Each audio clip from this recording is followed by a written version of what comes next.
When it comes to podcasting, when did it begin?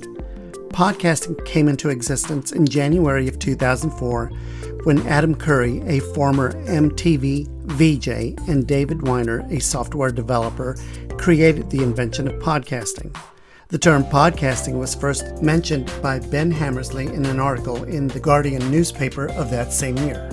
The term podcast comes from two words, iPod and broadcast. Given how the medium got its start, the name it was given fits right in. On this episode of Healing from Within with Tony Valen, fellow podcaster Haleigh Overseth is here to tell us of a podcast she created that tells a story of how the main character, Abernathy Franklin, travels to different dimensions by activating her heart chakra.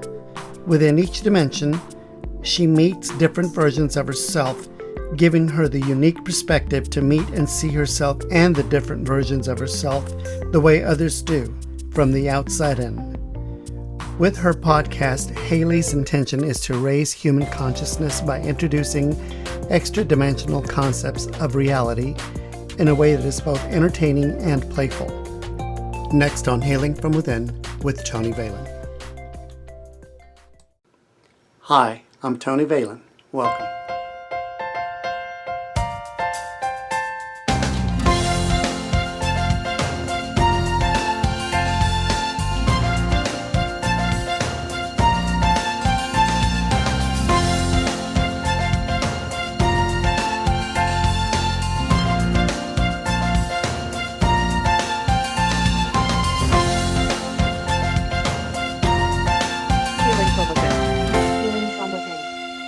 From within. Haleigh, welcome to the show. Thank you so much for having me. I do appreciate it. Great. Now, I want to make sure I got everything right. The Adventures of Abernathy Franklin. Is that correct? Yes, absolutely. Okay. And I write it, I record it, I produce it, I edit it, I post it. I'm a kind of a one-woman show right now. I hear you. I think most of us are. Yeah. So tell me, what was the inspiration behind doing this show? So Abernathy Franklin's actually a name that I've kind of had in my head since college. Sort of just popped into my mind, and I really loved the idea of a character that I could call Frankie. But actually, so just before the start of the pandemic, I always used to write in high school and middle school. I did a lot of poetry and things like that. And I had a friend reach out to me from high school who was just out of the blue, kind of like asking for my address, wanted to send me like a family update card. And she asked, "Are you still writing?" And it seems kind of silly now, but at the time I was like, oh yeah, I used to really love to write. So I signed up for this website where you could like enter writing contests, and they had different contests based on different prompts. And I started writing these short stories for these contests, and they all kind of came out as Abernathy Franklin stories. And I thought, well, okay, let's put this together. Let's do this as an episodic podcast and see where it goes. And, the more that I've been writing it, the more it kind of seems like the characters sort of present themselves to me. Wonderful. Now, is this based on you and your personality or someone you know? I would say it's definitely based on my personalities that I know. It's sort of versions of me in the sense of, versions of me that I have been, versions of me that I would like to be. So yeah, definitely something where I like to sort of place myself in the story. And it's certainly something that contains a lot of my own sense of humor. Oh, wonderful. So tell us about the show. How is it set up? Does it have a certain way of flowing or at least to give us a brief overview and intro so people will know?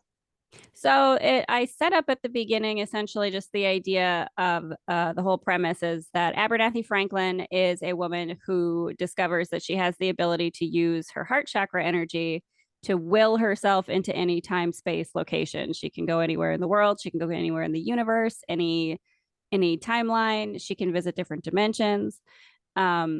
And so essentially she is traveling the wide cosmos, but continuously running into different versions of herself. So not every episode is told by the same version of Abernathy Franklin. So sometimes you're hearing a story or a short episode from the point of view of one of the newer Abernathy Franklins who is not quite as adept at this kind of travel and is maybe having some outrageous issues with it. And then sometimes you're told the stories from an Abernathy Franklin, like Frankie, who is very highly evolved at it, has been doing it for a very long time, and has a lot more sort of information and insight about the cosmos and how these things work that she can share. Oh, wonderful. Now, what is the purpose of doing this? Is it just creativity and showing your ability to write and to be creative, or does it have a deeper purpose, explaining how life could be or maybe? It does, and I think that's something that sort of continues to reveal itself to me as I write. But my the biggest thing that I'm interested in is human consciousness in general and the evolution of human consciousness. Where are we going? What possibilities are available to us? And I do like the idea of presenting, the ideas of things like the multiverse, multiple different dimensions, the ideas of there being, friendly extraterrestrial life out there. And I like to present these different concepts in a way that is fun, in a way that is light, in a way that, maybe a little outrageous and funny, but I'm not looking to do anything that's high stakes or high drama. I think we have enough of that in our culture and our society. So I really like to be able to present these things in a way that is fun so that it is more palatable or approachable to, someone who's maybe not familiar with the kind of concepts that go along with the stories. Gotcha. So, what inspired you to be a writer, and where did all this start? I guess my question is, how did your journey begin? Well, like I said, with, I've always kind of been a writer. I've always been creative. And when my friend reached out and said that to me, I was really like, oh, I did like to write. And I really think that to some degree, it was kind of just a nudge from the universe. Like, hey, this is a thing that you're supposed to be, this is a part of your highest joy for a reason. I like to think that there's something that maybe I don't see yet that is a part of a path or a mission or, just a part of sort of again the general upgrade that's happening in human consciousness and what's my part in that shift in paradigms that's happening. So I do think that to some degree the universe keeps nudging me into this creative world, not just because it's something that I enjoy, which I do, but because there's some greater purpose that I might be able to assist in. Wonderful. Yeah, I think we all feel that, because I mean that's basically the same way I feel about what I'm doing, is Mm-hmm. presenting different people in their journey, and how we all come together to hopefully build a better world, a more positive world, and to show everyone that we are all connected and we need to be responsible for the energy we put out there. Yes, absolutely. I do agree with that 100%. And I do have a sense of that there has been a shift happening, that there is a shift happening, that there are a lot of improvements, I guess you would say, in terms of, humans moving towards a more positive energy collectively, a more compassionate energy collectively, and how do you be a part of that? And I think sometimes you don't really necessarily know the how part. You just kind of have to have that intention and that energy in you that, like, yes, I want to go along with this. I want to be someone who is, an agent of change for the better, and kind of let the universe show you the way that is the best for you to be able to do that. Yeah, that's the message I get. My message to me, in doing what I do, is just do what you do. Don't worry about what's going to happen. If it happens, if it doesn't happen, just do it, and it'll all work itself out. And as far as everything else, all the other side of things happening, I think that's just the way it goes. Because I mean, if positivity and connectivity is trying to take over, of course the other side is going to fight even harder to try to make it not happen. So I Right. yeah, so And that's something I was talking actually with my sister about the other day, the idea that, you're seeing sort of, I don't know if you want to say like an emergence necessarily, or like I know people seem to think that like the world is very chaotic and very in separation and very in that sort of contentious adversarial sort of energy, but it's really just that we are upgrading, and so those things are being cycled out, and those kinds of energies don't want to be cycled out. And so they do, it's kind of a rubber band effect, right? You keep stretching it, and the tension gets more and more and more. Eventually, it is going to snap, and eventually it is going to release that tension, and it is going to be a better situation. You just kind of have to ride it out. Yeah, I hear you. So for anyone wanting to join the journey, in this, and they feel that need like you and I did, Hmm. what are your recommendations for them? How would they even begin to start this process? Oh, wow. I really do think you need to follow the things that you're interested in. And I think when you see something that is, a little weird, a little strange, a little different, and maybe your brain says, well, that's not in my wheelhouse, or I wasn't taught that that was acceptable. Maybe that's the thing you need to look at. If it's something that you've kind of been told not to, and that might just be me. I have a little bit of that sort of rebellious contrarian nature in me that, like, if I'm not supposed to look at it, I want to know why. So I'm going to look at it.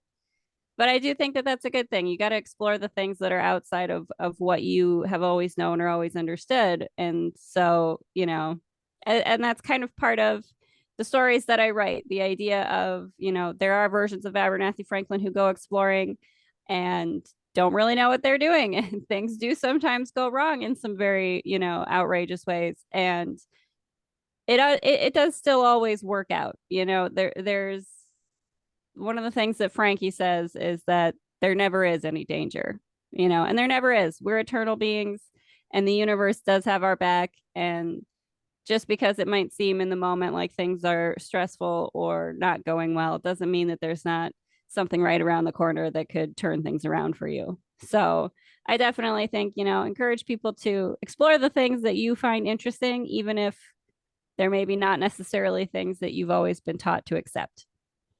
Right. And, I think that's something that's very common in people like you and I, because you just said something that I know that I am also. If I'm told I can't do something or that I shouldn't do something, I want to know why. And Mm-hmm. if it doesn't make sense, I'm going to go right for it. And when someone tells me I can't do it, that's just something that tells me, okay, now I have to. Yeah, I'll no, just go for it. absolutely. And certainly, with things in these kinds of realms where people look at it as being like, oh, that's evil, that's threatening, that's scary. It's the same sort of thing where you look at it and you kind of say, well, but I don't want to live my life from a place of being afraid of something. So I want to know more about it. And the more you know about it, really the less sort of scary or strange or unusual it is. So I think it's surprising when you start this journey, when you kind of you're attracted to certain things and you find that things resonate with you in ways that you didn't expect, Yeah. and that you find messages that you start to see patterns, that, like, okay, I've kind of, there's some bigger, broader thing here that's been talking to me for a long time. And it does kind of, that's sort of where I am right now, is like, meeting people like you and being able to have these conversations more often. I think it's like the universe sort of synchronistically is creating these paths and these connections, because we all are connected, and whatever energy you're putting out is what you get back, and you will find the right people for whatever it is that you're doing. So, I do think that right now where I'm at with my creativity, it's like, I know I'm going to meet the right people. I know that this project will take off in the right ways at the right times, because I can see the little things that are happening. Right. Yeah. And, that's the other thing I tell people is that, and of course, within reason, but I always tell, at least the way I run my life, and I always recommend to someone, if you're afraid of something, go find out about it. Just Mm-hmm. face your fears, because half the time there's nothing to fear but fear itself, Right. and I'm really hoping that we're breaking through to these people and getting people to wake up and stop fearing and stop being locked up inside of themselves. Because when you do open up and you start facing your fears, you learn a lot, and that fear goes away and it turns into excitement and That's interest. very true. So I kind of like that in one of the characters that I have, Nikki, who is like, she's one of the new to the interdimensional travel versions of Abernathy Franklin. And she does have a certain amount of, when the other versions of Abernathy Franklin are just fine with what's going on, she's kind of freaking out a little bit. But after sort of going home, after hanging out with Abernathy, a couple Abernathys in another episode, she's finding herself wanting to go look for Frankie again, and finding that as much as it's, again, like you say, it might be scary or it might be strange or it might be different, that it becomes very exciting, and so she goes seeking out Frankie again because she wants to have more adventures. And I think that is true. Once you kind of get a taste for things that sort of happen magically, you want to experience more of that. How do I meet the right people at the right time? And where's the next really amazing, awesome thing going to come from? So it does become a very exciting journey in that way, that things sort of fall like dominoes and you kind of start waiting for the next bigger domino to come. Let's see. So within your podcast and the characters and they meet each other, do they see each other and are they do they look the same? I mean, the same face, everything. Of course, they probably dress differently and act differently, but is it basically the same person? So yes and no. So one of the characters that I have that's kind of a newer character that's very exciting for me, that's revealed themselves, is Fabian, who is a version of Abernathy Franklin that transitioned from female to male. And Fabian is very, very different from all the other Abernathy Franklins. He's a foot taller than most of the Abernathy Franklins. He obviously is male. His eye color is different. So I'm kind of exploring a little bit of that and letting the characters come to me in the sense of, it starts with the idea that this is who Abernathy Franklin is. And yes, essentially the same person, the same sort of frame, the same sort of physicality, looks. But like Frankie, for example, is very different and easily distinguishable from other Abernathy Franklins. Fabian is another one who has come about that is very different and distinguishable from other Abernathy Franklins. And I like exploring this in the idea that we all sort of start out having this idea of who we are as a person, and it's kind of very solid and very limited and very narrow. And the more that you go on a journey like this, the more you find different new facets of yourself that don't look anything like you might have expected, and you start realizing, oh, okay, maybe I'm a little bit more of a complicated, diverse sort of person within myself than I realized. So I am really enjoying exploring that sort of aspect of it. Well, I got to tell you that not only is that smart, it's very creative. I love the way you do what you do, but at the same time, you're inserting a little of the real world into the world you created. But like you said, not in your face. You're just doing it as a development of what you're creating. Right. It's you're on the journey with me to a certain extent. I'm kind of discovering where this is going as much as the audience is, which I think, it's a fun thing. And the more that I would grow my audience, I'm kind of interested to see what kind of feedback do I get, and how does that influence where the characters go? How does that influence what sort of characters might be necessary? What is the audience looking for? And because I do feel like sometimes I'm not, as much as it is creativity for me, I know that I'm co-creating and channeling my inner being, my higher self, my higher mind, so as more things come into my experience, what are the things that evolve out of sort of how does this continue to play into my journey and the broader connected journey that we all have? Wonderful. So for anyone wanting to look you up and look up the Adventures of Abernathy Franklin, where can they find it? So I'm on wherever you get podcasts. If you want to listen on Spotify, Apple, iHeartRadio, Amazon Music, I do have a YouTube channel, so you can listen on YouTube if you prefer to do it that way. I do have my Patreon page, patreon.com/Abernathy Franklin, where I do also post other short stories that I write that are not necessarily within the realm of the Abernathy Franklin, but it's all sort of being incorporated. So that's kind of another interesting aspect of it, that I've had these other disparate ideas that were not originally part of the sort of Abernathy Franklin umbrella, but I'm finding ways to connect them, which has also been fun.